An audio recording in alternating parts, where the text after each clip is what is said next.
Assalamualaikum warahmatullahi wabarakatuh. Puji syukur kita panjatkan kehadirat Allah Subhanahu wa taala karena dengan limpahan rahmat dan hidayahnya serta kesempatan diberikan kepada kita semua sehingga kita bisa menyaksikan channel saya lagi dalam pengembangan bahan ajar. Salawat dan salam kita kirimkan kepada Nabiullah Muhammad sallallahu alaihi wasallam sebagai nabi pembawa obor keselamatan dunia dan akhirat. Baiklah, perkenalkan saya Sri Wardana Mardia, mahasiswa pasca sarjana Universitas Muhammadiyah Sidrap. Baiklah, di sini kita akan memulai untuk presentasi tentang menyimak dan berbicara. Bahasa termasuk komponen penting dalam kehidupan setiap individu. Mempelajari bahasa yang akan digunakan dalam kehidupan sehari-hari merupakan kebutuhan setiap individu karena dengan bahasa kita akan bisa berpikir lebih baik. Bahasa dapat menghubungkan makna atau ide yang diajukan. Bahasa dapat diwujudkan dalam bentuk lisan atau tulisan. Bahasa adalah alat komunikasi untuk mengirimkan informasi. Siswa belajar untuk berkomunikasi dengan yang lain melalui berbagai cara, salah satunya adalah berbicara. Bahasa Indonesia merupakan pelajaran yang wajib dimulai dari pendidikan dasar hingga perguruan tinggi dengan tujuan agar siswa dapat atau mampu berketerampilan berbahasa, mengembangkan kepribadian, menerapkan bahasa Indonesia dalam komunikasi menjadi lebih baik. Ini menurut ahli Hidayati 2018. Selanjutnya kita masuk di pengertian menyimak.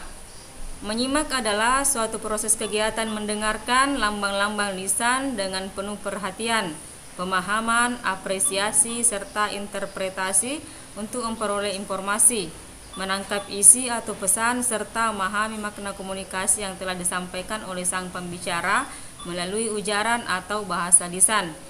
Menurut ASI 2015, ada dua alasan mengajari siswa menyimak atau mendengarkan, yaitu siswa sebagian besar menghabiskan waktunya untuk mendengar dan keterampilan menyimak. Oke, baiklah, itu tadi part 1, kita lanjut ke part 2. Yang pertama di sini praktik menyimak. Apabila diperhatikan, berbagai aktivitas yang dilakukan akan selalu ada proses menyimak di dalamnya.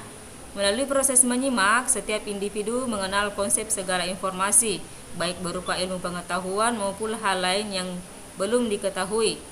Pembelajaran bahasa Indonesia di sekolah menuntut siswa agar mampu berkomunikasi dengan baik dan benar, baik secara lisan maupun tulisan.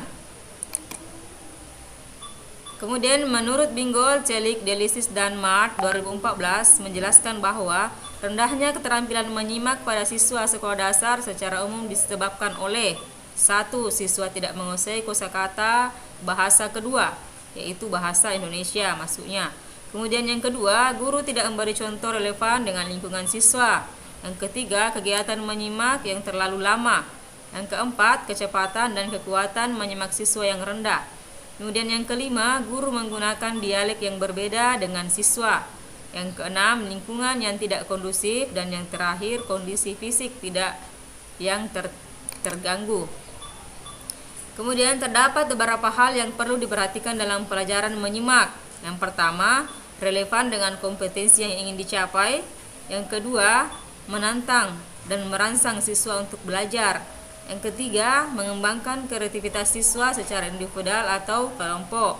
Yang keempat, menundukkan siswa memahami materi pelajaran. Yang kelima, mengarahkan aktivitas belajar siswa pada tujuan pembelajaran.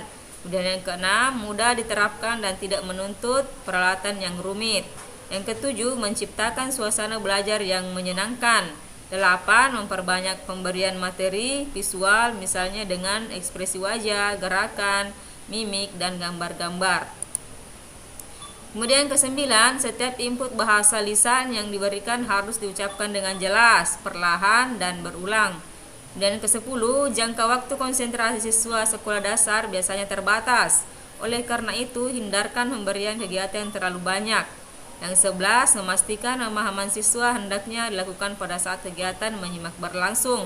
Yang ke-12, kegiatan menyimak tidak semata siswa duduk, diam, dan konsentrasi mendengarkan bahasa lisan, akan tetapi bisa juga diiringi dengan gerakan.